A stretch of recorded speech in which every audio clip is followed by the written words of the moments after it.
My dream wedding. Magiliw kong inikot ang aking katawan. Ang buong palda ng aking puting ball gown ay lumutang at pabilog na lumipad na tila isang magandang bulaklak na inihip ng hangin. Ang gown ay sukat na sukat sa aking balingkinitang katawan.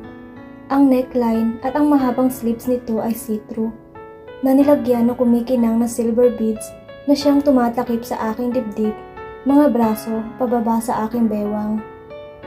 Halos hindi ko makilala ang aking sarili sa napakagandang gown na aking suot. Nagmukha akong isang tunay na Disney princess.